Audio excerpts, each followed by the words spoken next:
All right, you are now listening to Arlo Atelier. I'm your host, Arlo. You are tuned into the Fashion Rap Podcast. Yes, this is the first episode. Long awaited. Sorry for the delay, but we are here.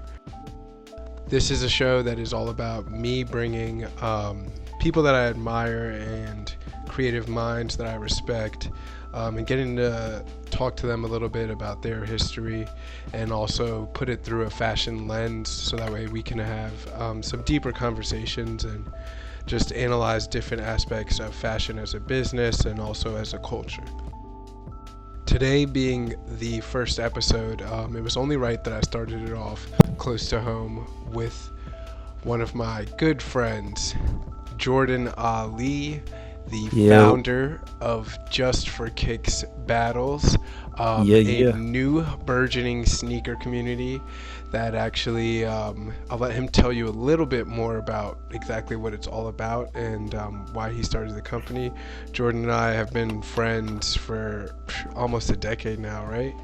Yes, sir. UMD. Yeah, going back to our UMD College Park days. So I'm always respected him as a sneakerhead, and that's also been part of our bond as friends and people who are just into fashion, and also just always down to talk about fashion and shopping. And sometimes you got to just nerd out over this stuff. Oh yeah, for sure, man. Definitely. But Man said he admired me. Jeez. we I'm won't we blushing. won't gas you too much, but I definitely, just speaking as both of us as young professionals and young black men in corporate America, for the moves that we've made to be able to move up with both of our companies and also our taste level in fashion. That's definitely why I had to have you on the first episode. Well, I'm glad to be here. Thanks for having me. I love hearing all the compliments. It makes me feel good about myself. Now, my first question is going to be, can you tell us a little bit about what exactly was your idea for Just for Kicks Battles and how did that start for you? So just for kicks, man, it's crazy. I hate having these like cliche stories, but I was running one day and I do my best thinking either in the shower or running, and I was listening to the Joe Budden podcast and they were talking about verses, and I just like, I don't know, I just kind of saw how hype people get for like to see like one superstar versus another superstar, and to hear them like tally the votes and they're like, no, like that song was better that round, like no, like just to see how invested people were, especially during COVID-19 when like everything kind of is going to shit, and everyone's kind of worried for their health and their families. I really wanted to do something to take their focus off of like everyday concerns. Of course, what I do is not going to, because at the end of the day, it's COVID-19 is a lot bigger than Just for Kicks. But if I could have someone look away from the COVID-19 numbers going up for an hour or 30 minutes just to kind of check, oh, who's winning, I kind of, that's a small victory for me. So that was kind of my idea behind it was, well, why don't we like take another industry like sneakers, and why don't we pit this versus that? At the end of the day, like people are always talking about music, and they're like, oh, like Michael Jackson versus Prince, you know what I'm saying? Like 50 versus Jay, like, you know what I'm saying? And there's people, sneakerheads are always so cocky and like, I'm the biggest sneakerhead. No, I'm the biggest sneakerhead. Oh, what about this shoe? You know what I'm saying? Like, nah, that shoe, that's the worst. That's a trash 3.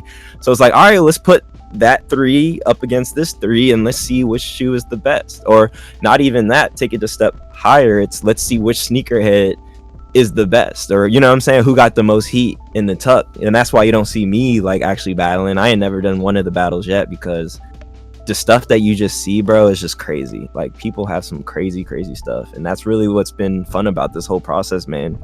I'm so adamant about shoes and sneakers and being able to, I mean, I'm spending like 4 or 5 hours on my phone anyways, looking up shoes, going on Grailed, going on eBay, going to the used. I buy most of my shoes used, bro, because a lot of people take care of their shoes, you know what I'm saying? Right. I'm on my phone checking shoes, like I got stock in these companies, and really being able to use that and actually have a platform with it, I mean, it's been a blessing. And I mean, I love it. This is what I do. That's sick. No, I definitely appreciate just like how you're not even someone who's participating in the battles. You just love the connection that you can bring people through the culture, and I think there's so much value in that, and that's why it was the perfect time for you to start it. Definitely with the pandemic going on, and that's another reason what led me to want to really get this idea and get this stream out is something that I had wanted to do for a long time, to have a platform to be able to discuss these topics. And I definitely do want to, of course, preface that to the same sentiment that you gave. Here we do have a lot of heaviness going on in the world, but obviously I want to be able to offer this platform as just somewhere for us to engage and maybe offer an escape, whether you're someone who's listening to this right now and you're at your Amazon warehouse job working away and this is just helping you get into a rhythm in your workflow, or if you're just someone who's casually enjoying your day or cleaning at home and this just helps you escape a little bit. That's exactly what we want to bring, and we also just want to keep bringing interesting topics, and in honor of it being Jordan and Just for Kicks, of course, today's topic is sneakers. So we are talking, of course, all about the kick game today. And it's only right that we kick it off with that.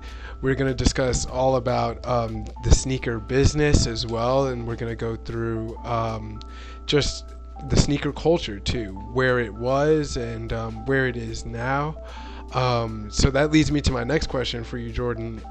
When did you first become a sneakerhead? Were you one of those, like, did moms have you laced as a kid, or were you got into it as you got a little bit older, once you started working your first few jobs? How did it go for you? So I guess being a sneaker head, like, I would say 09. I don't know why that year always, like, anytime someone asks me that question, it's like, oh no, 09, like off rip. My mom's did always have me laced though. I'm not gonna front. My mom's named me, even though it's spelled differently, she named me Jordan because of Michael Jordan. So I always had J's. I mean, like, I was born in 93, so, rise to 96, that era of basketball and 90s babies. Michael Jordan. Yeah, bro. So she had me laced up, bro. Like, I can't fake. She always tells me too, like, oh, I always had you laced up.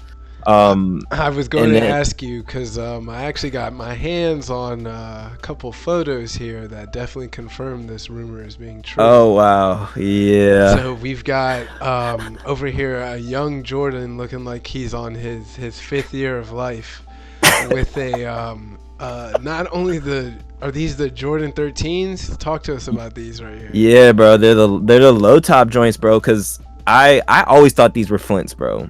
I always thought they were Flints. Like, my mom has this picture up, and my stepdad, they have the picture up at our crib. Shouts out to them.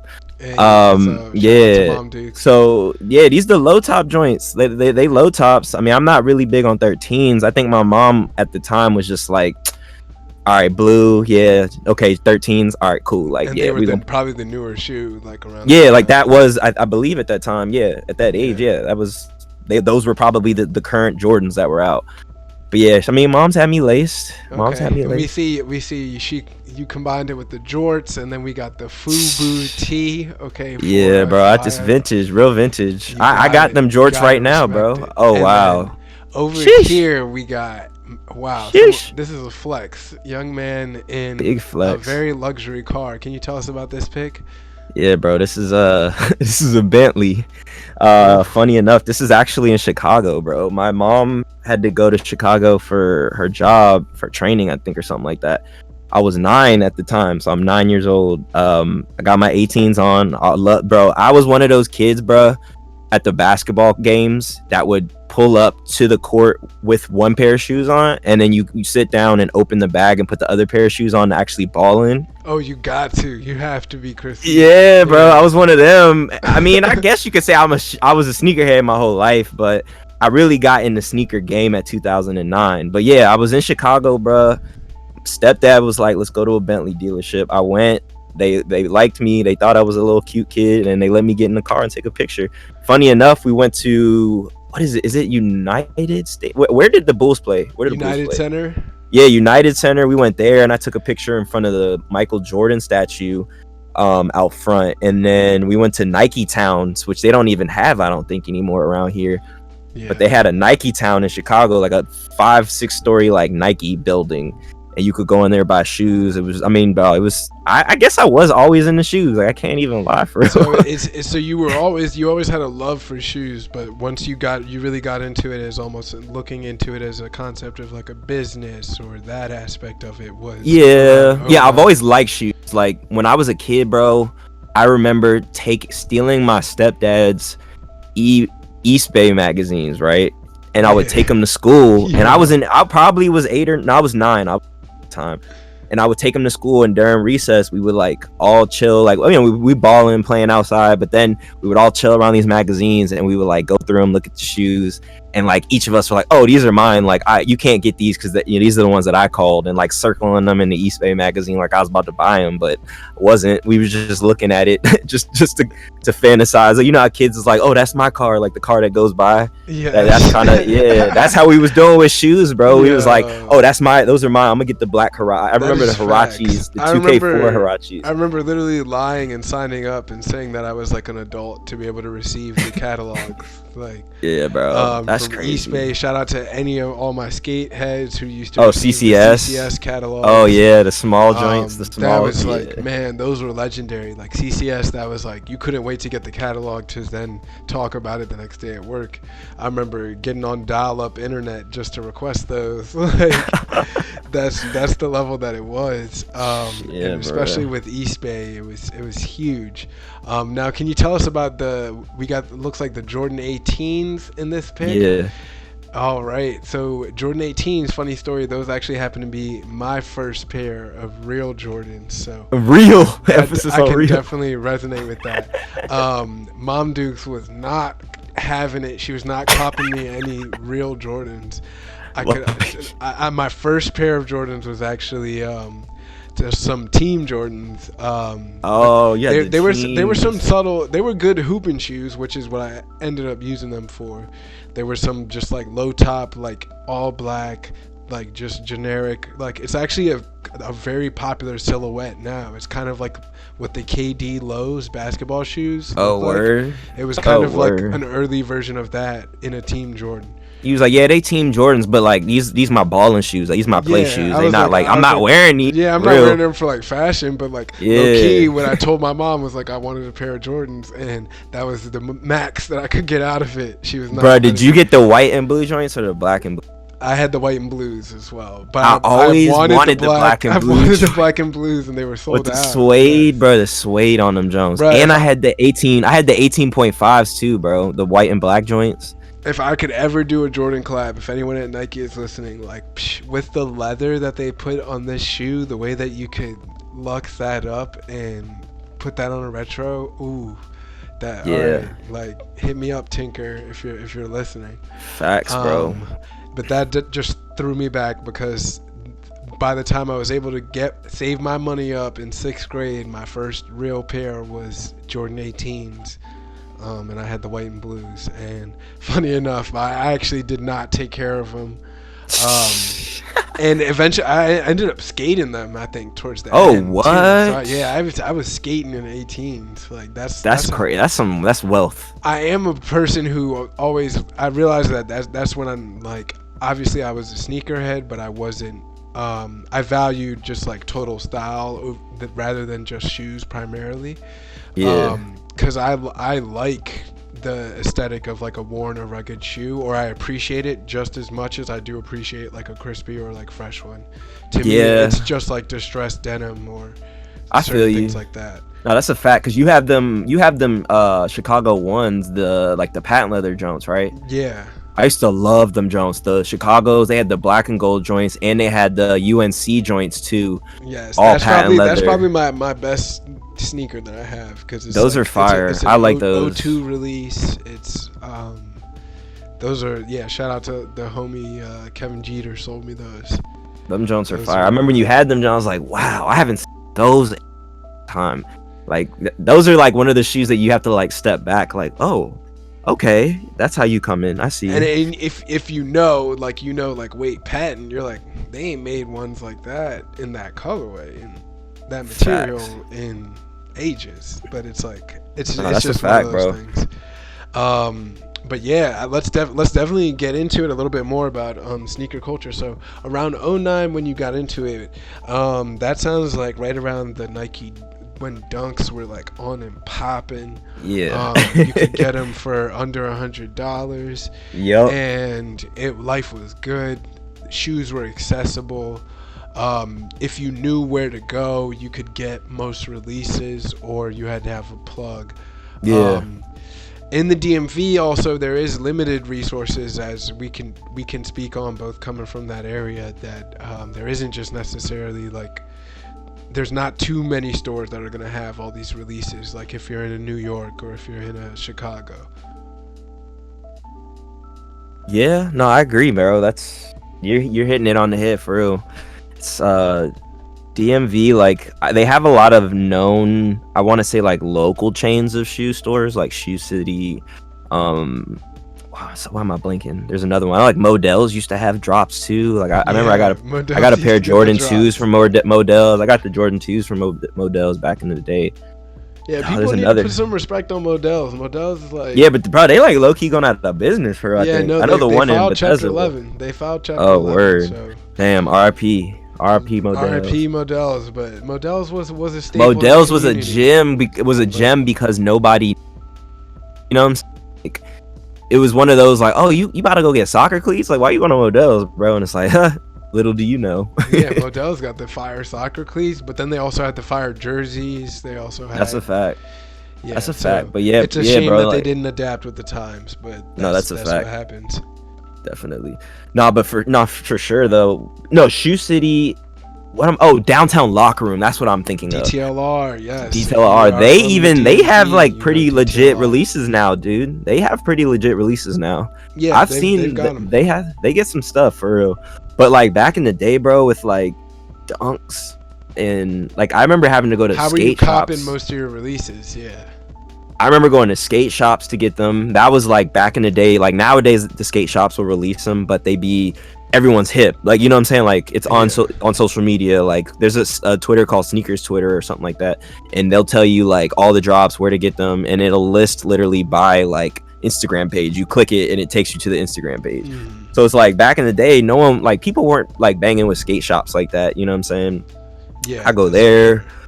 Yeah, bro, like skate shop, CCS for real, and then honestly, like just copping. Like, I remember there was a page. What was it called? It was called It was called DMV All Things Fresh. Okay. It was on Facebook, and it's like huge Facebook group, sneaker Facebook group that like all my friends were in. Like, I mean, anyone in the DMV could be in it. You sold shoes, like.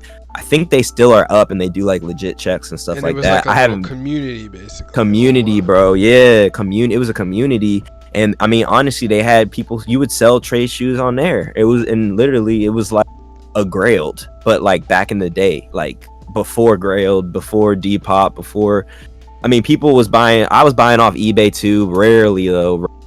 Like yeah, bro. Like that shit was. eBay was definitely I was selling on eBay.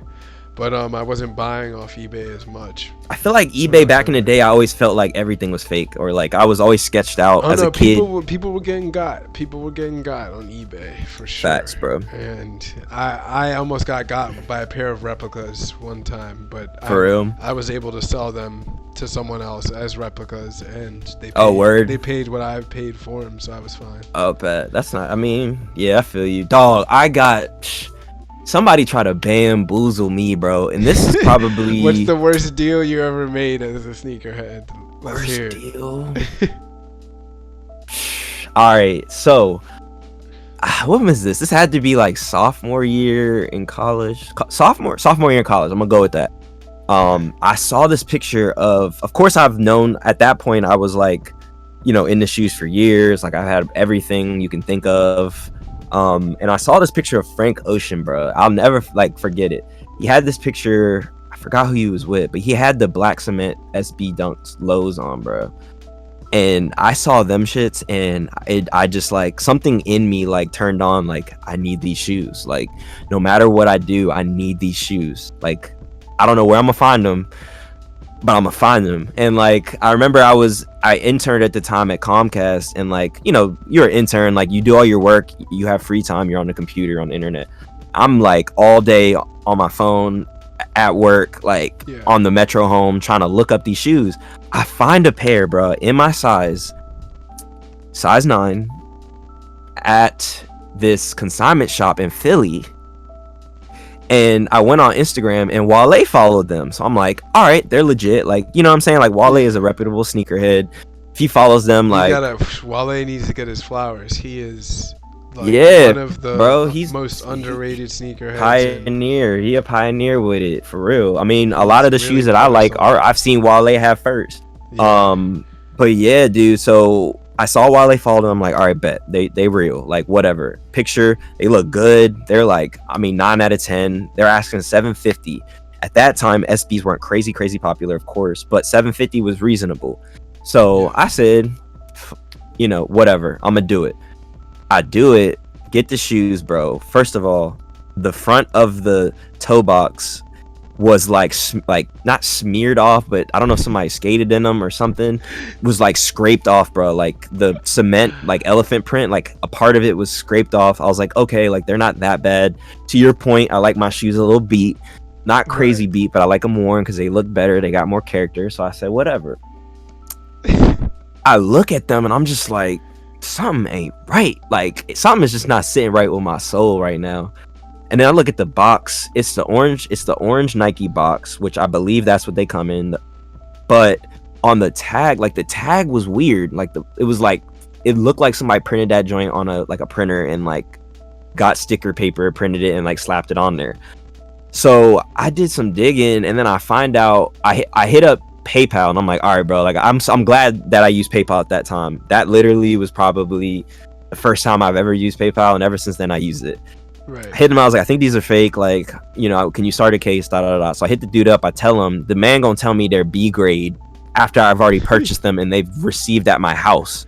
He was like, bro, they're B grade, they're good. I was like, bro, I'm good. I'm not taking no B grade sneakers. I just spent $750 in a time where shoes weren't even like popping like that, you know what I'm saying? Yeah, and I'm not taking no B grades. Like, nah, bro, you're good. So I ended up sending them back, bro. Got my money back. Never ever got a pair again, bro. And I still to this day am looking for a pair. So if anybody's out there listening to this, they got a size 9 black cement lows, and y'all not asking for the crazy prices, hit me up. I'm willing to pay a stack. Y'all asking for 2,500, 3 racks, 5 racks for some beat shit. Y'all are crazy. Like, EAD. I'm not gonna say it, but you know what that means. That's right. So let's get into that part of the sneaker culture. So how do you feel about reseller culture versus also current sneaker releases? We'll go in order though, so let's talk about resellers first. Resellers, I get where they're coming from. I know a lot of people be blown. I just made that little spiel joking. But yeah, like resellers, I think it's a necessity, bro, because at the end of the day, it's gonna happen with any item. Like, bro, I saw like a couple weeks ago, people are looking at Pokemon cards now. Yep. They got a Charizard going for like 25, I think it's 25,000 or 250. Yeah. I don't remember, bro, but they got a 250K, I think is what Logic bought one for. Yeah, bro, and it's like a holographic first edition. If it's not shoes, it's gonna be Pokemon cards. If it's not Pokemon cards, it's designer jeans. If it's not designer jeans, you know what I'm saying? Like, it's always gonna be, there's gonna be some sort of fad that people are gonna try to capitalize on, because at the end of the day, you know, they want to make a living doing what they love. I know a lot of people don't love sneakers that sell them, but for me, like, I wanted to get into that resale stuff. I'm just not paying thousands of dollars for a bot. If I'm gonna pay for a bot, I just want like 1 or 2 releases. I'm not trying to cop, like, you know, people are copping like 50, 60 pairs of shoes, like, right, so that they can trap and have like a low-key Foot Locker at their crib. And I don't know, it's not for me. Like, I'm never gonna resell, like bulk resell. I'll sell like some of my shoes when I don't want them anymore, or if I'm like, ooh, I want that shoe, but I'm not trying to spend money, so let me go sell my shoes, or shoes that I don't wear. I'll do that. But like, I'm never like, I can't like, it takes too much to like actually be a legit reseller that like has constant business. Like that's just not for me. But props to the people that do it, man. I mean, they found a way to grind and hustle in an industry that hopefully they're passionate about. True. This is true. Okay, and what are your thoughts on different types of sneaker releases? So, like, you have current releases where they do a raffle in store. You have the different variations of the app with the sneakers app, and you also have online-only releases. How do you feel about all of those? Sneakers is a fluke. It's like, nah. Bro, I've only hit on sneakers. Dog, I've hit 3 times. I've probably tried a total of like 1,000 times, bro. I've hit 3 times, and I hit like once in 2019 for a pair of LeBrons, like that. It wasn't like we're at a less than 1% success rate. Yeah, bro. And then I be like, my boys that are the off-white rubber dunks, the off-white Jordan 5s. I'm like, bro, what did I do, God? Out on me right now. Like, I'm trying to get this shoe. Like, the worst part about these releases, bro, is that you will have a whole fit in your mind already set up with the shoe in mind. Like, oh, I'm about to kill him. I remember the Brazil dunks. I think they came out over the summer, bro. I was like, I'm about to crack these so hard. I ain't never want a pair of Brazil dunks ever in my life, bro. And I saw these and I said, I'm gonna crack these so crazy. And I took the L, and then it's just like your feelings get hurt. You got a whole fit, and then you got to end up going to buy another shoe that's not, because the resellers the day of the release will go crazy and like jack the price up. So I'm like, if I really want a shoe right now, I'm not trying to play these resale prices for that particular shoe. So now I need to go get another shoe of equal value so I feel better.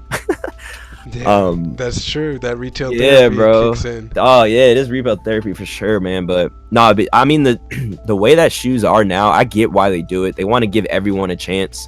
Because back in the day, there's a lot of people that were like they still backdoor. There's a lot of like small sneaker boutiques that'll like, talk about it. That's right. Yeah, let's talk about it. Yeah, there's still a lot of sneaker like boutiques that are doing that. And I'm pretty sure there's like bigger stores that are also doing that as well. Still, what sneakers does is they randomize it. For the most part, try to make it an equal playing field. There are people that have like sneakers bots, but what I've been told is like those bots are like the most expensive, because I believe it has to make like a bunch of different accounts. It's not like a normal bot that can just hit and then like put your stuff in automatically. It pretty much does that, but then it has to duplicate accounts and make like a bunch of different accounts, and there's things like proxies. It's just crazy, bro. I feel like I'm like, I feel like I'm trying to be like a comp sci major, just trying to understand how to buy a pair of shoes in 2020, man. Yeah, so that's definitely the frustrating part. So that's kind of like my gripe with the current state of the market being a little oversaturated is even just the marketing and the cycle behind it. It's super predatory.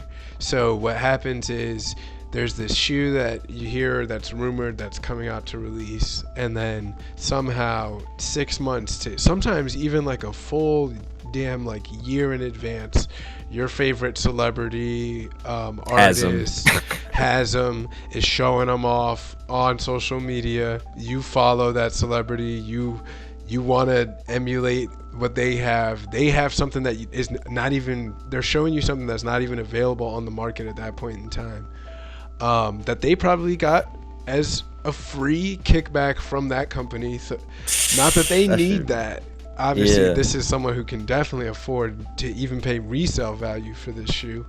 But so what my issue is that these companies will use and leverage these influencers to overhype these releases, and knowing that a majority of like the average consumer is just going to follow like what they see their favorite celebrity doing. So then that's instantly how someone is justified in saying like, oh, I'll pay 250% markup because they're like, I need them because I need to have them, and it's a class symbol at that point. Yeah.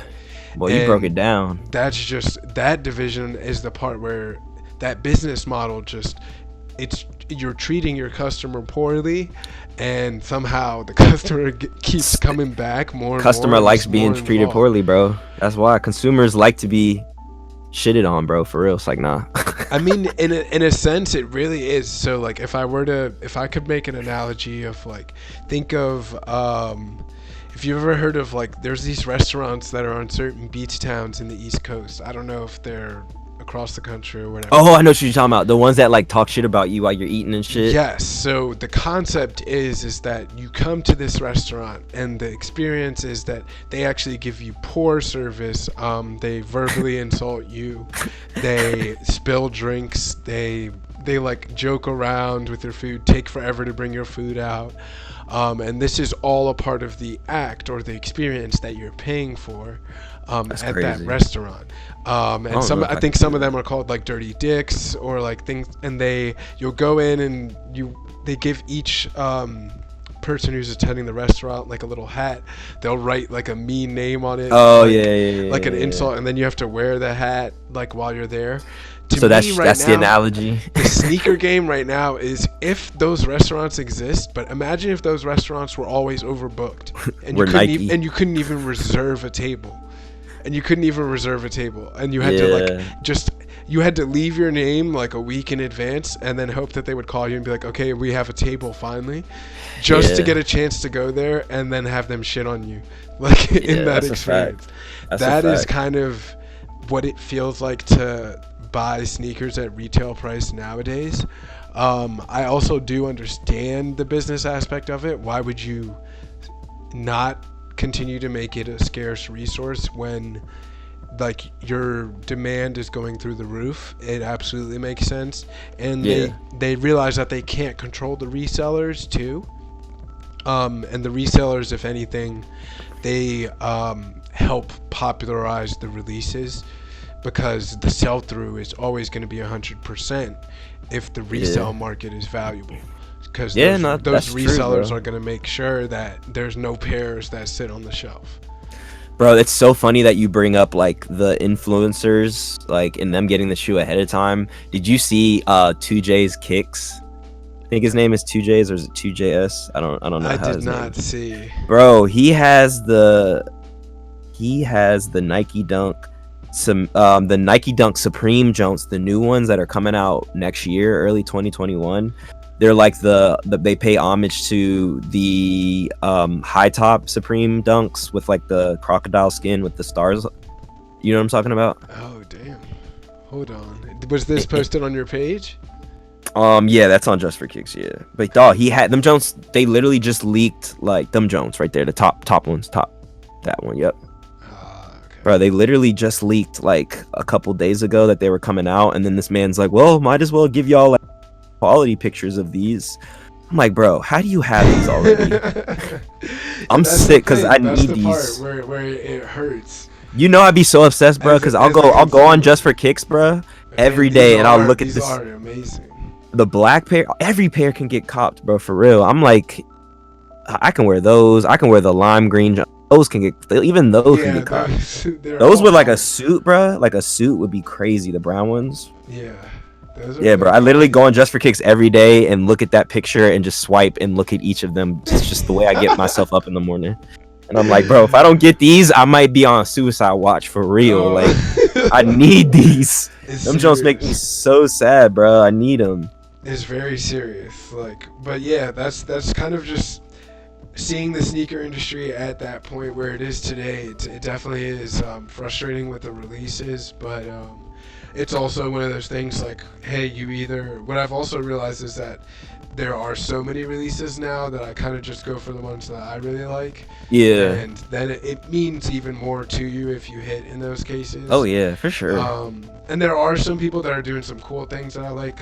Shout out to Jeff Staple with Pigeon. He actually has a super interesting concept. So he does a raffle where he'll do like a merch release. One time he was selling face masks. The most recent release he did was on a custom dunk with the shoe surgeon. Oh, I saw that. And in order to enter the raffle, you actually would $1, right? You would purchase some of the merch from the collection. Oh, word? And that's your raffle ticket. And if you win, or you hit, here we go. These are the Go Vote dunks with the shoe surgeon. These I'm talking about the high top joints. He had a high top dunk that I think you had to pay $1 for a raffle ticket for or something like that. Yes, that's correct. This is the same concept too. So okay. These are crazy. You buy the merchandise from the collection, the Just Vote merchandise, and then that would serve as your raffle ticket. Then if you win, you pay $1 for the shoes. I'm telling that his logo looked like Just for Kicks a little bit, low key. Go to the right. Right. Go no. Go up to the girl wearing the hoodie. Oh, the Just Vote. Yeah. Bruh, tell me that don't look, bruh. The wavelength, bruh. And look, great minds think alike. Jeff Staple is a legend in the game. He has the SB Pigeon dunks are grilled forever. But this is the one that you're talking about. So I entered in this release for these ones. The Sabotage. Yep. Yes, so the Sabotage dunk was actually, they sold face masks. So if you bought the face mask, that enters you into the raffle. Then if you win the raffle, you can buy the shoe, the sneakers for $1. Oh, that's what the dollar was. Wait, so was it only one pair or was it multiple? The price for the shoe. I hate when people do that because your chance of winning is like winning the lottery. If it's just one shoe, that would be sick though. I think there's like multiple size runs though. That'd be a crazy concept if that is how he did it. Like you buy something from the collection and that gives you a ticket for a chance to win the shoe, but then you buy the shoe still on top of that. Right, because then at the end of the day, it's like you still got something tangible from them. Like at least you still have that piece from the collection. Yeah, you're like I didn't technically pay for that ticket. Yes, I got the mask. Full price for a shoe, and then it was like it's just then if you do hit, it just feels even better because it's like that's a dope concept. I like that. I like that. Yeah, and to me, that's a way of like, it's like, okay, the release is still rare, it's still exclusive. You hacked the system, you treated your customers with respect. Facts. What's not to like there? I definitely. Everyone pick up on that. Everyone needs to pick up on that. Mr. Nike. Right. Please. Like, no, I get it though. It's still business is business, and especially in a post-pandemic world, I cannot hate on any company that is watching their bottom line. But definitely a round of applause to Jeff Staple for continuing to be an innovator.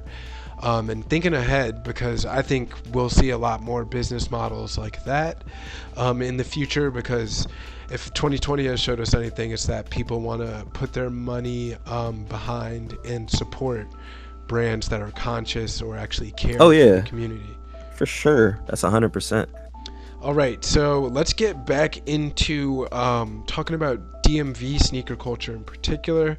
I want to talk about 3 different types of sneakers and your experiences with them. Let's talk about New Balance 990s. This can be any of them in the 990s collection. Okay, yeah, I was like, I didn't have the 990. Yes, the 990s that was the first one, but the 992s was our age group. Like that's what I had. That was a real deal. And we'll get into PG and Moco a little bit more right there. The foam posits and Nike boots as well. We'll get into all 3. So let's start off with the New Balances. What was your experience with the 992s and the New Balance game? I had the gray, the old man, like the Steve Jobs 992s. I got them in 8th grade. I got them in 8th grade. That was like the first time I hit like size 9, and I was like, oh, okay, bet. Like I'm a grown man now.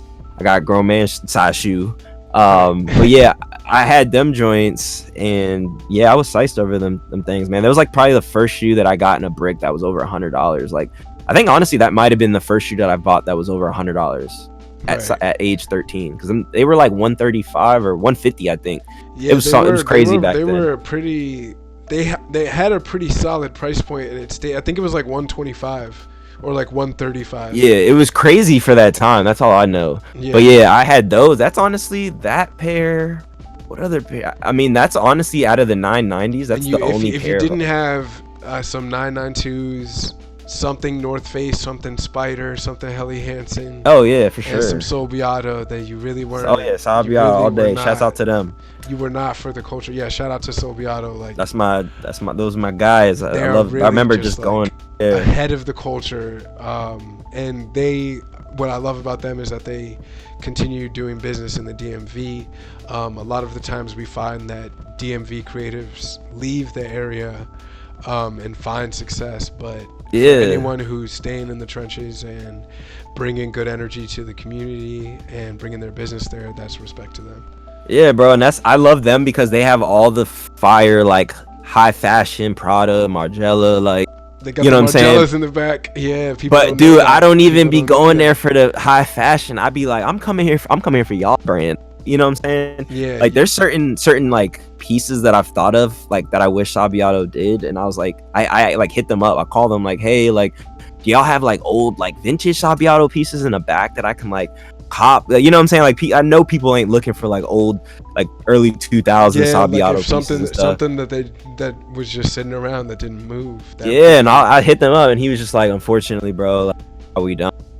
Like, I'm trying to get my hands on some like vintage Sabbiato. Like, all the new stuff is too like modern looking for me. I like the old. If you can get some late 2000s Sabbiato, ooh. Yeah, bro, that's like I'm weird now, bro. Like, my fashion is like, it's always been vintage, but you're a collector. It's like, you're a collector. Yeah, I'm like, I want the pieces that I saw when I was like 12, 13, and I was like trying to beg my mom for them, and she didn't want to get them for me. Right. Even though the style is different, I'm still rock it like it's 2000. Is still there, and he still wants that cool piece. Oh yeah, for sure, bro. That's how you got to do it. And just speaking of, for our viewers who don't know, so what I've got on the screen is a map. If you're watching on YouTube, if you're on Soundcloud, you will just have to go with my oratory graces. What we're speaking about is the DMV area, which is Washington, D.C., Maryland, and Virginia. Jordan hails from Prince George's County. If you went to an HBCU, you might know it as Pretty Girl County. It is a very popularized part of the black culture and black American identity, and I'll get into that a little bit later. I'm from Montgomery County, which is to the northwest of Washington, D.C., and they both border our nation's capital. But PG County actually has a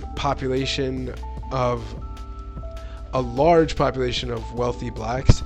And that concentration is helped them rank in the top 100 counties in the country. Montgomery County is also a very wealthy county, and top 30 in the country as well. But Montgomery County is also a little bit more evenly split as far as diversity. They've got just a good mixture of everything. But what you find that makes up in the community, in PG, just the strong black pride and black culture just that comes from that area, you wouldn't know it unless you embraced it or if you've lived with it. Even just me being someone who's young, growing up in Montgomery County, my parents always making sure that me and my siblings went to PG Plaza Mall to go play at the arcade. And how good it felt to be just surrounded by all other like black faces in that environment and immersing in that culture. Whereas the contrast is like when I'm at school, I'm one of few black people that are in the class or in that school. We're the minority. So my parents definitely, it sticks out to me now in retrospect, but it just felt really natural to me then too. But now that I think about it, I'm so glad I was exposed to both PG and MoCo. But what was your experience like growing up in PG? So I have like a crazy history of where I'm from, for real. I'm born California, Southern California. I moved to North Carolina when I was 8 with my mom and my little brother, and then we lived there for like half of a semester of school, like finishing up the semester, going into 9th grade. Then we moved up to Maryland, to Silver Spring actually, where my stepdad had an apartment. Yeah, MoCo, that's MoCo too, for those that don't know. I was in MoCo for a year, but I was bouncing around like crazy. But in MoCo for a year, and then I moved to PG County in 5th grade when I was 10. And technically lived there until after college, for real, man. But yeah, my growing up in PG County, I loved it, man, because I, of course, being from Cali and like skater culture, a lot of people in PG County at the time like weren't into that stuff. So like, Yeah. I was kind of looked as the weird kid, like bro, why you say dude after you talk? Like, what does that mean? Like, you know what I'm saying? Like we learning the slang like at 9, like kids in elementary school were saying like joint and like calling people girls joints and like, okay, go give me that joint real quick and bring it here. You know what I'm saying? Like Right. objects, inanimate objects, calling them joints. Yeah. And like me trying to like, what does that mean, bro? Like this is crazy. And then like honestly, it just clicked for real. And then like honestly, I just like embraced it, man. Like I'm not, I don't claim Cali. I mean, I'm born in Cali, but I'm not like, oh, I'm from Cali, da da da. Like I claim PG County, bro, because Right. I'm proud to be from there. We generate so much talent, sports wise, fashion, like, you know what I'm saying? Like I got homegirls that are in Cali right now doing it big, and you know what I'm saying? It's just I'm just proud to say I'm from there. It's an area where you're kind of looked at as growing up in a disadvantage due to being majority black. It is very, very rich. It's the richest black county in the country, but there's also heavy impoverished areas. Right. I actually went to Oxon Hill, which is, by pretty much Southeast DC, which at that time was not a really good area. And a lot of that spilled over into Oxon Hill. So you're going to school with, and even more. Well, a lot of what has happened with the gentrification of Southeast DC, yeah, as National Stadium was brought in, and Chocolate City has kind of lost its identity a little bit. Yeah, what you've seen is a lot of those displaced residents were getting pushed into PG County as well. Yeah. So that's definitely been an unfortunate side effect, but if anything, PG is a great place for the black community to continue to rebuild. Yeah, that's a fact, bro. Like I said, proud to be from PG, Pretty Girl County, you know what I'm saying? Gorgeous, Prince George's. Yeah, and then it's just, I feel like that also kind of molded my sneaker, like my love for sneakers was being from PG. Like in Cali, I didn't care about shoes. Like I was wearing skating, you know what I'm saying? And like I wanted Tony Hawk shoes. Like I didn't care about Jordans. That's my right. mom cared about Jordans more than I did, you know what I'm saying? But then I moved out here, and like it was an area where shoes were very prominent, and if you ain't have kicks or something fresh, like you were getting clowned in school. So really that's kind of where it just started for me, for real. Like being around that. My stepdad was a big sneakerhead. I don't know if I can call him that anymore. He does have some stuff, some heat, but I don't know if he's out here still buying releases, but he really put me on to being really a sneakerhead, because he would buy himself a pair and then buy me a pair, my little brother a pair, so that we all had the same shoe, you know what I'm saying, trying to keep us fresh like when we were kids. And like he really molded that for me, like the sneaker, me being who I am and being a sneakerhead. He really kind of laid that foundation for me. That's dope. That's shouts great out that to you him. guys had that connection. Definitely shouts out to that. Any role model in your life who can definitely help shape your taste, like it's always great, I think, when you can give people their flowers while they can still definitely receive those words. And it's always good to let people know how much they've just helped you. Yeah, for sure. So let's talk about foams. What's your relationship with foams growing up in PG?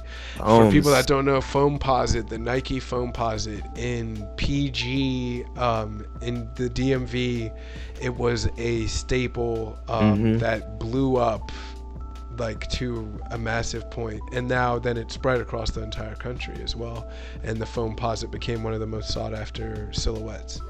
Yeah, dude, foams. I've only I'm not a hater on foams. I know there's people that like, they're ugly, they're bulky. I don't hate foams. It was never for me personally to wear, but I see why people like them and how they cozy. Can look good. Yeah. Yeah, they're cozy. I like the graph. I think they're called graphite. The graphite joints. It has the like black carbon fiber on it. Yeah, too. There's carbon fiber. You got the Foamposite Pros with the Nike check, and then you got the Foamposite It's a really ones cool without design, honestly. Like when you think about it, it's one of the more innovative, just like straight up designs for a shoe. Yeah, there's no other shoe that looks like it other than like the wavies that Nike try to like make cool. back in the day and stuff like that. Or like, I mean, you got flight posits, but which are a little Yeah. bit more modernized in my opinion. They look a little more futuristic. But Mhm. I mean, dude, I mean, foam posits, I mean, they're like you said, PG, that's DMV all day. Like I've had 2 pairs. I had the pearl joints, and then I had the eggplant foams that came out in 09, like the first time. I know they came back out in 2010, I think, but I got the first go around, bro. And that, like, it's just so funny. It's the epitome of like what sneaker releases were back then and what they are now. Like I remember waking up I had school, you know what I'm saying? I think I was 15 or 16. And like I had school, so I was like sleep. And then I had my alarm set for midnight because I had a feeling like at midnight, I don't know why I thought this way, that they would drop the shoes on Nike. So at midnight, I had my alarm, woke up, checked, they weren't there.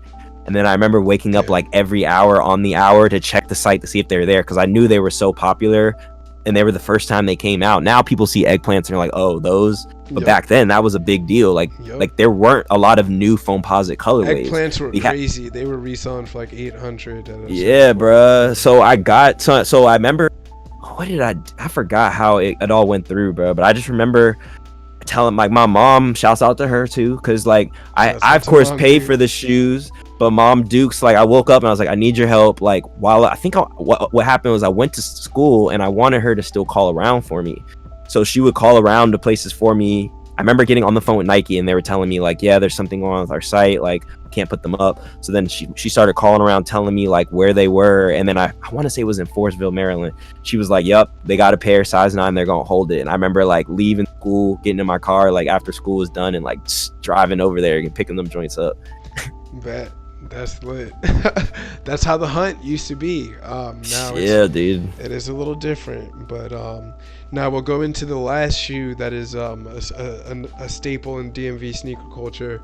That is right. You may have seen your local mechanic friend, your local friend who's into building services jobs, rocking the Nike boot. Well, it actually is a fashion statement, and it is actually something that was a big part of DMV shoe culture. What's your relationship like with the Nike boot, Jordan? I had 1 pair of Nike boots, but I got them in middle school. They weren't the cool Nike boots that everyone had though, with like the cushion at the ankle and like the more like there's no tab on the back or anything like that. But like the pair I had, it was, you know, I had a pair of Nike boots, but they were like more like mountain boot looking, and they had like a little like tab on the back. Like style. Nah, yeah, but they were still black on black though. They were black on black leather, ACG like silhouette almost. But yeah, I only had like that pair, and then I want to say that fad for me died like very quickly. Like I never wanted them again after that. I did like the foam posit Nike boots when I was in high school, and that's like DMV on DMV for real when they did the foam posit joints. But like, someone not making it home with their box from the store with that. Like shit, you getting robbed. Moment you pay and you walk out the door, is a gun in your face. Yeah, wow, that's nuts. And that is another, you know, sad but true part of the sneaker culture. As these releases are more scarce and etc., there is the danger and the violence that had been a part of it that in recent times has actually died down thanks to a lot of the new manners in which things are released. But with that said, if you are someone who participates in the sneaker culture, definitely be smart, be aware not to get gypped by someone who's selling you a damaged pair of shoes. And also, when you get a new release, making sure that you're safe in retrieving the shoes and that someone's not trying to, you know, lift that product after you just because it's sought after for resale value. You gotta keep your eyes peeled out there. And yeah, no, for sure. Now that we've talked about some of those shoes that are staples in the DMV, I'm gonna give you a question for your top 5 favorite sneakers, just of all time, or it could be just what's on the top of your mind right now as your top 5 favorite. Top 5 all time. That's like asking me which of my kids do I love the most. All time, bro. It's all off Bucks. It's the Nike SB Dunk Cement Lows, the black ones. I'm trying to tell you, this is serious. Like, it's a very serious deal here. Those are a timeless shoe, bro. Like, you could have wore skinnies with them. You can wear baggy now, like, and it would look crazy, bro. Yeah, you need to pull these up just for the one time, bro. You like, want the black ones, right? Yeah, jeez. Like, just even the red little accent, just a little bit of red, like that thing, crazy. You could turn it around, I think, too. 5,500. Yeah, bro, they wilding out here, real. That's like top of my list. Another one of my grails has to be the Jordan 4 undefeated 4s, bro. Them Jones going for $550, I think, right now. Joint or the... No. These, the bottom ones, yeah. I think they're going for 50. Yep, 50,000. $50,000. These literally, like, I don't even like. I would probably sell my whole collection for these, bro. But I'm, yeah, that's just like, it's just, and it's another timeless shoe, bro. Like, you can't get like that color, bro. Like, even the off-white, like, kind of tan on the midsole is just chef kiss, bro. Like, crazy. Third pair, I would say, oh, this is tough. Off rip though, I think, can I give like specific years? Yeah, for sure. Let's get into the details. That's real sneaker. Yeah, let's get into years, bro. I would say 94 Chicago ones. Like 19, just do 1990. Nah, not those, bro. You killed my and you try to have me out here. You try to have me out here like sad. This boy trying to have me out here sad is at right there. Yep. Jeez. Yeah, like the 85s are fire too, but these are crazy because I just feel like the shape of the shoe was like a little bit better this year. And of course, anything 85 is going to be like, what, almost 40 years old. It's going to be like crumbling, which 94 is not too far off. Don't get me wrong. But I want to say they use a little bit better material with this one. I've seen a lot more 94 pairs than I have 85 pairs. Let's just like look at the lunch in this. The retail price was $80 when these dropped. That's crazy. 1994. That's crazy. To your point about quality changing over time, I think that is also part of the reason why I became a little disenfranchised with the sneaker culture. Is sure, it's one thing to have that bad business model and things to be tough to get access to sneakers, but with quality also diminishing on top of that, it's like a double slap in the face to the consumer. Oh yeah.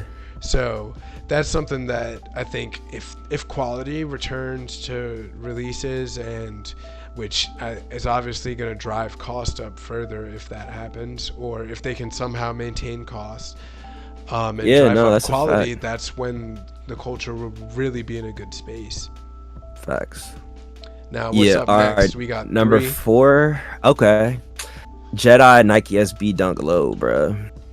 I had a chance to buy a pair for $500 like a year ago, bro, and I faked, and now them Jones went up crazy. You know, I'm a Star Wars guy, so it just gets they just get to me. I don't know what it is. They're beautiful to me, but I know like a normal they're ugly, and like something about ugly Nike SB Dunks, like I really bang with them. It is kind of like that ugly brown, like snot. Yeah, green, bro. Like the Oompa Loompa joints, I saw them, and I like actually more recently I was like, I want those. But this is it could be freaked in like a Travis Scott aesthetic, like crazy, bro. Like nuts. He does the colors are crazy.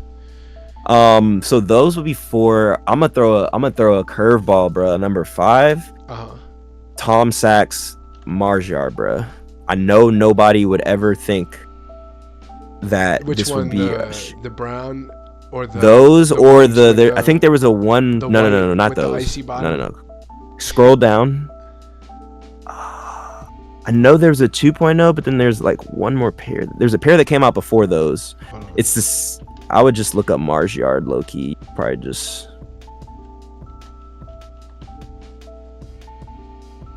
Scroll those. Yes. These ones. Yes. The 1.0, not the 2.0. The 1.0s, yeah.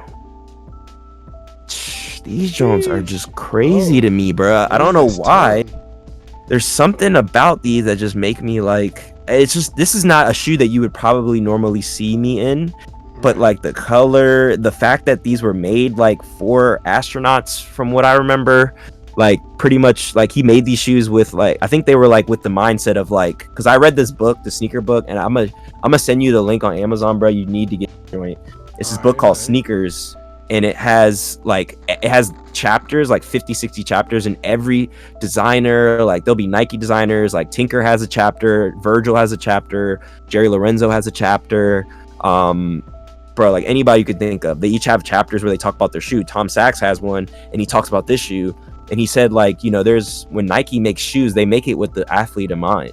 So like the Jordan, they made the Jordans to fit Michael Jordan's foot, like, you know what I'm saying, like the way his foot is, it's molded. They use like what is it called, a last, I think. Right. They use like the last of his foot in that shoe, and literally they make those shoes specifically, you know, they're not making these shoes for us, they're making them for the athlete, of course. Right. we just so happen to wear them. So like this is a shoe that he had an astronaut in mind and was like, I'm gonna make a shoe that an astronaut can wear on Mars, like boom, or like, you know what I'm saying, like in another planet, which I don't know, these just like, there's just something about them that like I could wear these like dressy, I can wear them baggy, I can wear them like any way, and I feel like get preppy with these and definitely take them off. It's like low key heat for me. Yeah, this is definitely a subtle flex. Very. Yeah, subtle. Go to the 2.0. Let's look at that 9 G's, 9800, bro. Go down. No, it was down, bro. If you go down, I think it was there. It is. 2.0. Yeah. Top. Yeah. The 2.0s are clean too. Don't get me wrong. It's got a little bit more structure, but I kind of like the fluffy tongue on the 1.0. Yeah, that's why I said those are the one. I mean, I'm not gonna lie. If I have a chance to buy these, of the mesh material too. I can see why the 1.0s are 10K. Yeah, and you see why that's the one I wanted though. Yeah, goddamn. Yeah. All right, so yeah, there you got my 5. I'm surprised I could come up with it. Now my kids are mad. Right, that was a good one actually. That was I didn't expect a lot of those too, but I like the direction you took the dunks, and all of that.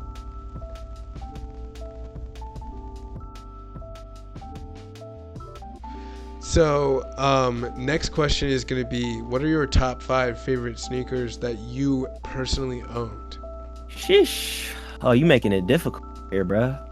Now, this is really your own kids. This is like really. Yeah, these actually my kids. The kids, the people that I want is like my stepkids. The shoes that I want are like my stepkids. These are like my blood relatives that we talk about right now. You've lived in these. Like what number 1 off rip is the Net Air Yeezy 1, for real. Like that was probably the most expensive shoe I've ever bought at one point. I think I was a senior in high school and I went to a shoe this is such a classic.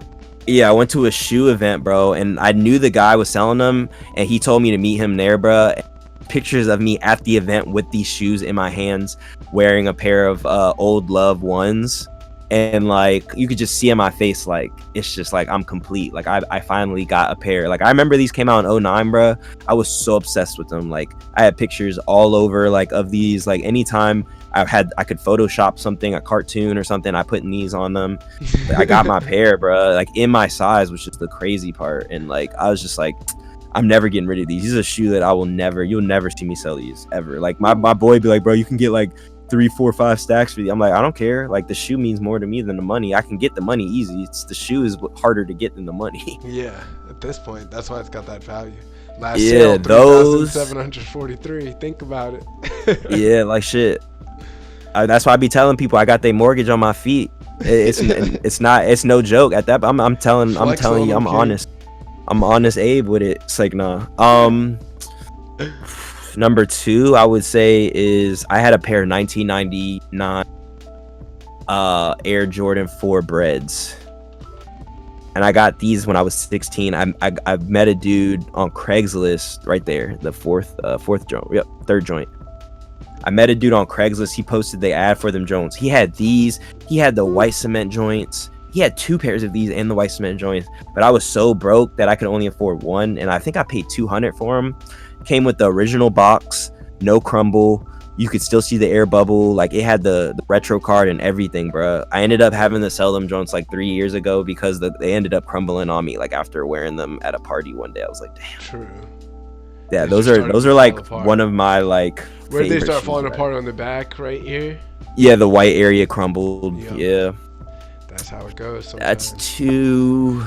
All right. Jeez, I'm trying to think what I had my whole. Bro, I would say 3. I had the Stussy Nike SB Dunk Lows.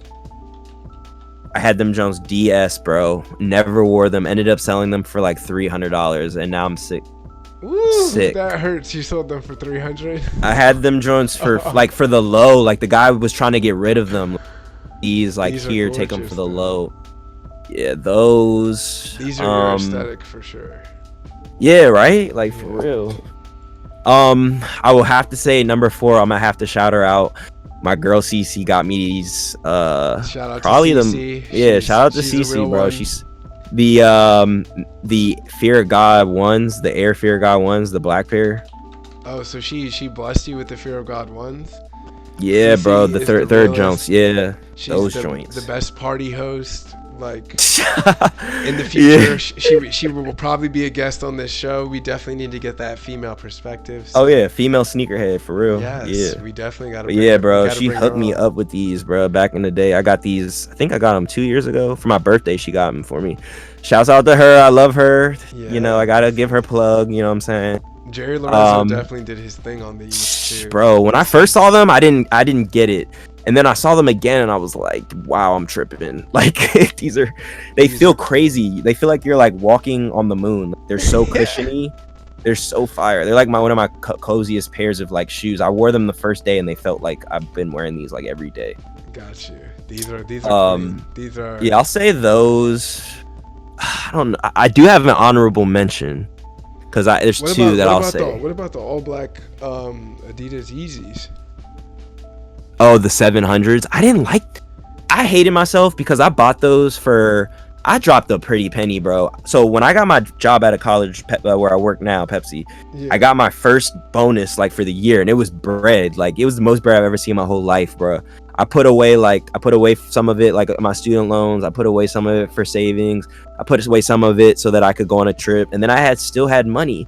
So I was like, I'm gonna buy a shoe. I'm about to ball out. I bought the triple black 7 Yeezy. Is it the 750s? Sorry, I'm tripping. The 750s, bro. I bought them Jones from a boutique with receipt, everything, $1,700, bro. Oof. And this is when shoes were like, this is 2015, 2016. Like people were not paying that unless you were like a real collector sneakerhead and you knew. Like that's a crazy price. Yeah, but I wouldn't say they're my favorite though. I love them for like I wore them maybe like 3 or 4 times and then I got tired of them and then I really wanted these Fear Gods and I was like I don't even want these more for real. Right. So I sold them Jones for like 700, 800 on GOAT I think like a couple months ago. True.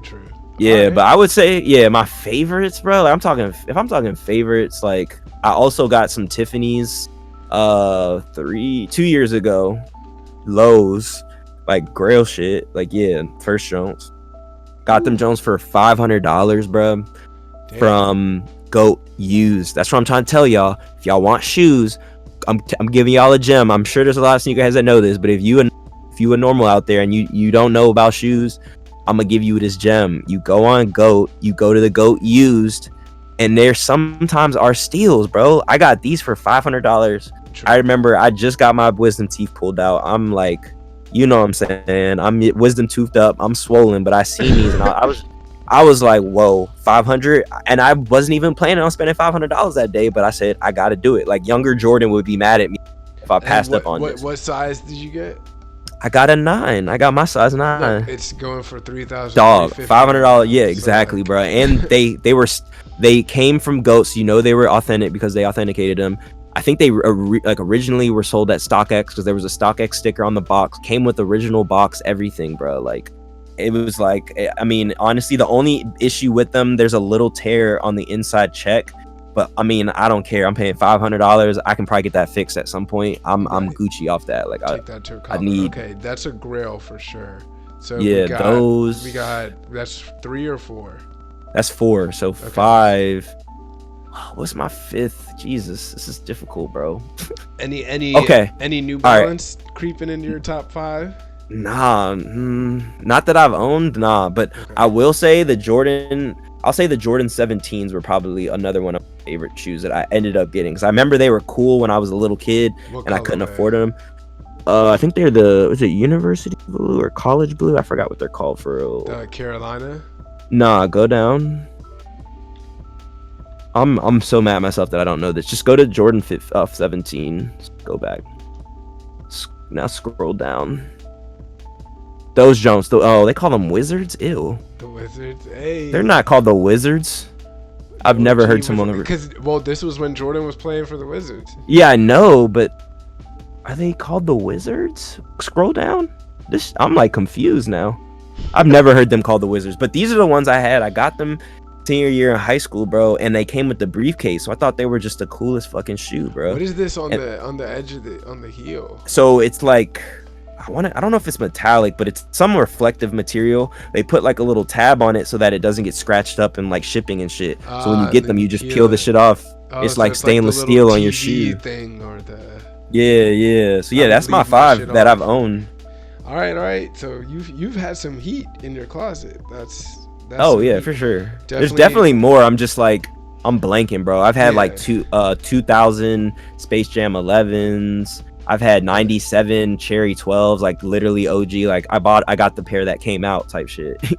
Back in the day, yeah. And I got the 2001 Bread ones that I posted on Instagram that everybody was going crazy for. I didn't even think those were gonna be like heat for real until everybody was like in the comments. I was like, oh, I guess these are like a big deal. Damn, that's wild. All right, so the next, now that we've got your favorite kicks and got that to the universe, next thing I want to know is what's your favorite thing about sneaker culture, and then what's your least favorite thing about sneaker culture? Favorite thing about sneaker culture is that it doesn't matter who you are, where you're from, what's your political affiliation, what language you speak. If we both like shoes, there's a high chance that we can, network and also just be cool. You know what I'm saying? Like sneakers really bring people together, and that's what I really like about Just for Kicks. Like there's people that have, been from Russia that have been in the battle, China and like Canada, and like I'm talking to people and they're like, bro, this dude, yeah, and people that are local to our area are like battling people, and they're like, what I wish I could see is like their DMs, because I think they're like smack talking, or I don't know what they're doing, but they're DMing each other while the battles are going on, and they're actually becoming homies. And I'm like, wow, I'm like really like it doesn't matter where you're from, you could barely speak English, I could barely speak your language, but if we both like shoes, we have a common interest, and that's what brings us together. And like I feel like a lot of sneakerheads are very similar in personality, in some aspect. Like, yes, not fully we're going to be all similar, but at least when it comes to shoes, when we geek out and nerd about shoes, like there's a common ground that we can all kind of, relate to. That's dope. It's just like you're also now responsible for other people connecting and building relationships on a platform that you built. And that's just, you can't beat that. Now, for sure, bro. What would be your least favorite thing about sneaker culture, or what would something that you say is toxic about the sneaker community? The least favorite thing about the sneaker culture, I hate that I wouldn't say the shoe market is so flooded, but like I just hate that trends are a thing. It sounds really stupid because I know that it's like the inevitable, but like the fact that like there's so many Jordan 1s now, there's so many SB Dunks now, like I feel like the reason why SB Dunks were so lit was because they were so rare back in the day. There were so many different flavors at once. Yeah, there's so many flavors, but people also weren't like crazy hyped over them. But then Travis Scott had to come out and put a pair on and just like fuck the game up for everybody, bro. And it's like I'll never get a pair of SBs that I really want for under 500 ever, unless this trend like dies and like the real SB heads like stick with it. Like I'm screwed. Like I'm never gonna get a pair of shoes, and that's what I hate. Is like I feel like I can't get shoes anymore, because of that. Like now you feel like an outsider as someone who I feel like an outsider in my own culture. Like I think I posted on Instagram on the story like a couple of weeks ago. I was just like, please give us sneaker culture back, because I just feel like people whore certain cultures so much that like it doesn't lose its value, but it technically does, because there's so many people like, oh yeah, like I copped my first shoe in 2017, like I'm a sneakerhead. Like no, bro, and it becomes commodified. Yeah, and it's like everybody has them. Like I used to love finding shoes that nobody had. It's just crazy because now everybody gets the shoe that everyone has. Like where's the coolness in that? Like I want to be the guy I break necks. Like people are, wait, damn, you got those? Like with those ones? Like, you know what I'm saying? You're not gonna see another person with them ones. So like when somebody has them, my neck is broken. Like, oh, I remember those. Like those were fire. Instead of like, oh, he got the Travis Scott. He got the Travis Scott this, or the Off-White whatever is on. Like, yes, they're dope. Don't get me wrong. I love the shoes. I still love shoes. I love design, but it's just like they're not as cool anymore. Like I remember I used to geek out if I saw somebody with a pair of Yeezy ones on. I was freaking out because I'm like, bro, like I feel like you would have thought I saw Kanye himself. Like, right. wow, because I've looked so, I've looked so that energy. Yeah, I look so much online for these shoes, and I'm like, dude, I'm obsessive to the point where if I like a shoe, I'm looking online multiple times a day. Like, oh, let me go look up, like every time I get on my phone, I'll go check the SB Dunk Supremes. I'll Google it to see if somebody is just like hurting for money and wants to sell a pair for like a stack. Right. That's true. Yeah, bro. So but now you have the closet built up too. Now you've never changed from that little kid, but now you're that adult that little kid inside of you would look up to. Like, you got the kicks.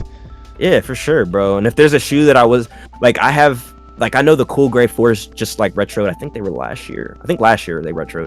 And that's the first time they retro since 2004, bro. I had a pair in 2004. That was like my first pair of 4s, the cool gray Jones. I was 9 or 10.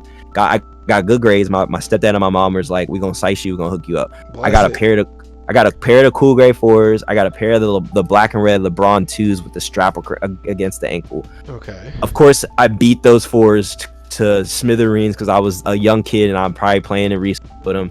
I found a pair flexing like on 3 the recess playground. Yeah, facts, bro. Balling in them jumps and getting grass stains on them. And like, I remember 3 years ago, bro, I found a pair on eBay from 2004 for $200. And this is like before they were announcing the retro, stuff like that. Bro, I bought them Jones. I still have them, but they're like, I would never get rid of those, even though they're super valuable. To me, they're valuable because I had the same pair from that same year. You know what I'm saying? Like, yes, you have the 2019 pair, but I got the 2004 pair that I actually owned in 2004. Right. Damn. That's sneakerhead flex that goes over a lot of people's heads. That's what that is right there. You're speaking in code to certain people who just are. What's crazy is now, I think, speaking to what you were saying of the sneaker market feeling oversaturated, sneakers being commodified and becoming a regular part of pop culture, the depth that each person goes into sneakers is totally lost, because it's like, yes, everyone knows what the latest hot sneaker is, but do they know anything about the design or craftsmanship? The average consumer does not, and that's where it's frustrating to someone who, before the whole entire community was a mainstay of pop culture, they were into it for the nuts and bolts, like what actually is the makeup of a sneaker and what goes into creating these designs. Yes, bro. It feels like a slap in the face to them, because they're like, what, y'all just care about it for class symbol purposes, and you don't like even rappers, bro, rappers are literally wearing SBs. So mad, bro, because these are the same rappers that every time there was a new release back in the day, they're posting that shoe, like, oh, I got the Space Jams, you know what I'm saying? Like stuff like that. Exactly. But now the more exclusive joints, they're like, now that's a flex. Like having every release of shoe was a flex back in the day. Now it is to an extent, but now because of the resale now value it's on the now shoes, it's having the release flex. a year early that is coming out. Facts. Like that's the flex. that's definitely that's the point that we've gotten to. All right, so in closing, we will talk about what are your thoughts on the sneakers place within the fashion industry? I know you identify yourself as a sneakerhead. I am someone who have always cared about the sneaker community, but I definitely am not to the level that you are. And I certainly view myself someone as now who values just the overall outfit over a pair of sneakers. But I have my sneakerhead roots still within me. Yeah. How do you feel sneakers fit within the fashion industry, and how do you think sneakers will shape fashion going forward? Dang, boy, you out here with the SAT question with it. Part A, Part B. Gotta test right. you up, man. This is the essay I'll say I think sneakers are always going to be a staple in fashion. The companies that choose to collaborate with these said sneaker companies like Nike, Adidas may change over the years, just depending on their popularity. So like, for instance, back in the day, Jeremy Scott, did Adidas, and he had like the bones, like, you know what I'm saying? Yeah. And he had the wings, the Jeremy Scott wings. They were hot for a while. They were hot. Those off. Yeah, they were hot for a while. That's my point though. Like, like I think some of the shoes are timeless. Like I think the Fear of God Jones are going to be timeless just because of the silhouette. They give me like Jordan 20 vibes. I love the Jordan 20s back in 2010. I love them back when they first came out, I think in 05. And then I still love them to this day. I'll rock a pair. Like I was looking for stealth the other day. True. So like that shoe silhouette I think will always be timeless. Like Virgil's Jordan 1 is definitely going to be timeless just because it looks smack like a Jordan.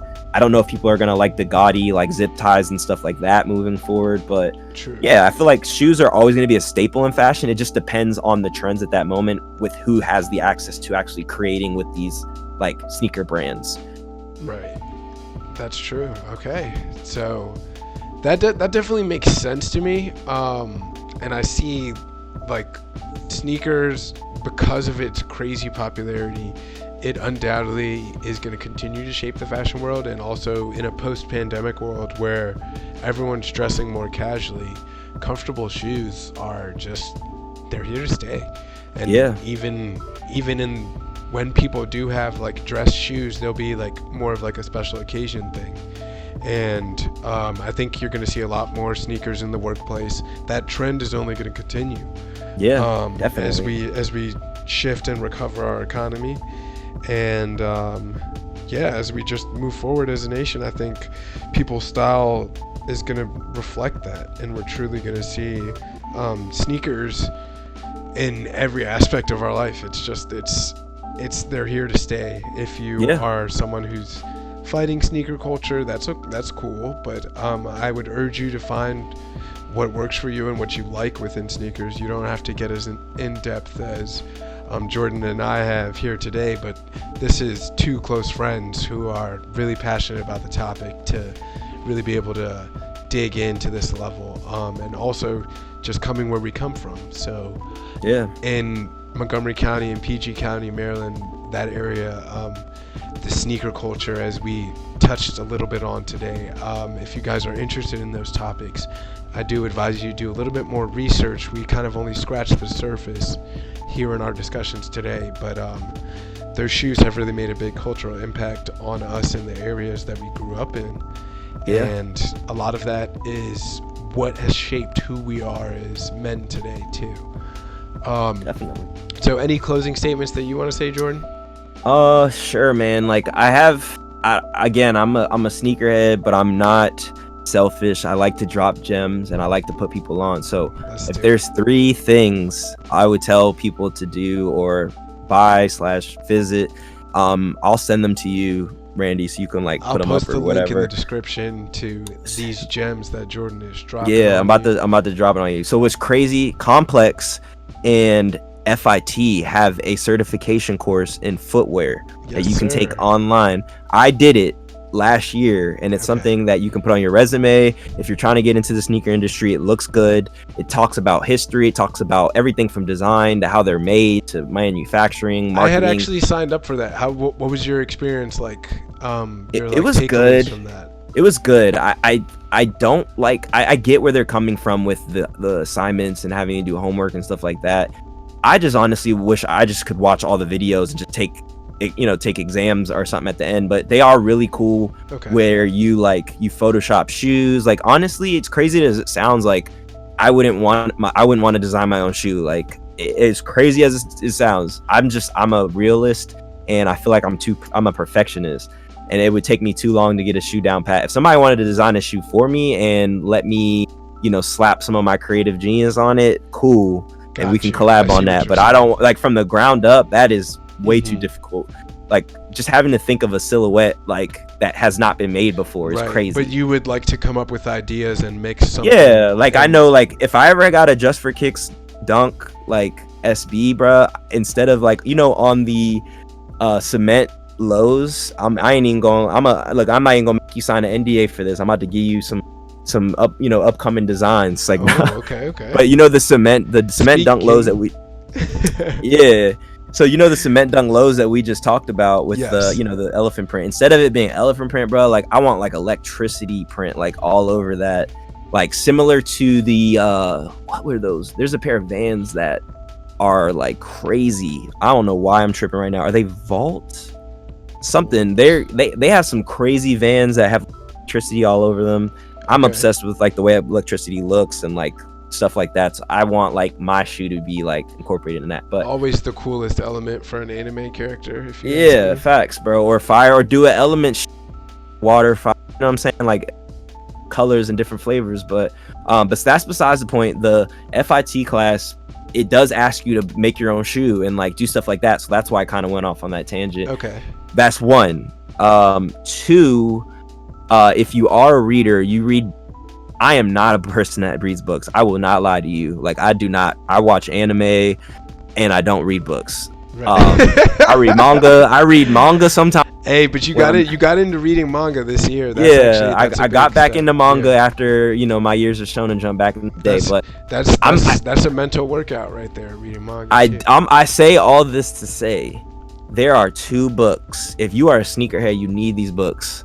One is the sneakers book that I told you about earlier that has 1 chapter from every designer from different companies. What's that one called? I think it's called Sneakers. It's on Amazon. I think it's for the low too. Sneakers. It's just Sneakers book. Yeah, bro. This joint, that joint right there. The bottom. No. Down. This joint. The orange one. Yes, that joint. Go on Amazon though, because it's to the left. Oh, is that Amazon? No, this is Women's Wear Daily. Okay, but it's that book. This book. Okay. I think it's only like $20 on Amazon. Okay, so it's got interviews from Virgil, Alexander Wang, Kobe, Serena Williams. What's not? And they all talk about shoes, bro. Is like Ronnie Feig in there too? Yep. Yes. You can click that. Yeah, like you can just see kind of what it looks like. It's very like design friendly. Like it looks crazy. Like. Yeah. Okay, bro. so this is also is an image heavy book, so it's got a nice, yes. This is a coffee table slapper. Alert, letting y'all know. That's one. If you want to come heavy with the coffee table game. Yeah, bro, that's one. And then the other book, bro. If you have not, are you a reader? You read, Randy? Yeah, definitely. I read manga mostly now. That's like the bulk of like my weekly reading, but I love reading like articles, magazine news. I'm a heavy consumer of that. And I've been doing audiobooks recently. Okay. Like since I think there's an audiobook of this. I'm pretty sure there's an audiobook of whenever I'm like cleaning or anything like around the house, I'm listening to an audiobook. But what I've been recently doing is listening to audiobooks of books that I've read in the past. So it's like I can kind of casually listen to it because I know the gist of the book, but like it's nice to read it through it again though, just like audio only. Dude, I'm pretty sure there's an audiobook for this, but Phil Knight's autobiography, bruh. Okay. It's called Shoe Dog. My mom and my stepdad got me this. That's what we call at my company. We refer to our shoes team as the Shoe Dogs. So yeah, what a shoe dog is someone who makes a living in shoes. But it's literally, bro, like I don't read. I'm trying to tell you, like when I tell you I do not read, I don't want to sound stupid or illiterate. I just do not. I'm lazy. I don't like to sit and read a book. Honestly, I read this, bro. I read this podcast. Randall with 2 L's. Damn. Randall. I read this book in a week. 1 week, and it's like 500 pages. Bro, that might, for someone who reads, that's probably like elementary level. But for me, like I read that whole, there's no pictures, it's straight text, top to bottom. It is the most inspirational book I've ever read about. That book, if I'm being honest, really sparked me to actually do Just for Kicks. Okay. Like I had the idea of it, of course, running, like I talked about earlier, but I read that book and I said, I'm doing this. Like I have to, I got to do something. It's happening. We're here. We're I feel so passionate about it. I wanted to write Phil Knight a letter and mail it to him. I found his like mailing PO box or whatever. I wanted to like write him a letter and tell him, oh, this book like changed my life. I bought it. See if you can find his publicist and find a way to get bro. I bought this for my grandfather just randomly. Like I was feeling like, COVID, and I was trying to make people like feel good. And I know what was going on. So I bought my grandma, bought her Michelle Obama's I think her biography or autobiography on tape. And then I bought this book for my grandfather who reads like nonstop, and he read it and he was like, amazing book. And this is like you know, a 63-year-old man that knows nothing about shoes. Right. He wears he wears those Air. He wears the Monarchs. Yeah, he wears the Air Monarchs, bro. The Guidance Counselor 7s, bro. He be rocking. Oh, cut the malarkey. That's great. Yeah, bro. But yeah, dude, like read that. Trust me, bro. It's like $10 on Amazon too. It's like it went down, I think, in price. And they might have it. I think they have it on audiobook. Like you should definitely listen to that joint. Okay. So Jordan, thank you for dropping those gems. Like that is actually, I think that's super important to leave people with something to take home. So for all of my Fashion Rap podcast listeners, that's some homework for you to do if you want to extend off of the conversations that we've had here today. Yes, sir. I want to make sure that you guys do take the time to follow Jordan. His Instagram handle is Ali the Abstract. His Instagram for Just for Kicks is Just for Kicks Battles. Make sure you guys look that up. The information will be in the description as well. Make sure that you guys tap in if you're interested in joining the Just for Kicks battles, making submissions. You can find all the details on the page there. And yes, sir. Shout out to Cece as well. Once again, female sneakerhead, Jordan's girlfriend. Yes, sir. We will definitely have to chop it up with her in the future. Nice. And that's about all that I've got as far as our discussion here today. Awesome, man. Thanks for having me. It was really great just chopping it up with you. I'm glad that we were able to bring this to fruition. We've had this plan for a while now, right? So for us to finally be able to sit down and have this dialogue, and I really can't wait for the rest of the world to hear this. If you've stuck with us this far throughout the podcast, thank you. And just know that there is more content coming. Audio improvements will be on the way, and we will be coming to digital streaming platforms that are more accessible, that you guys use, like Apple Music or Spotify as well. But right now we will make sure that we back catalog anything that's going up on YouTube and SoundCloud. And yeah, I'm really humbled by all the support that I got as I announced my intentions with what I wanted to do with this platform. And Jordan coming through amazing on the first episode. Of course, bro, I could not be happier.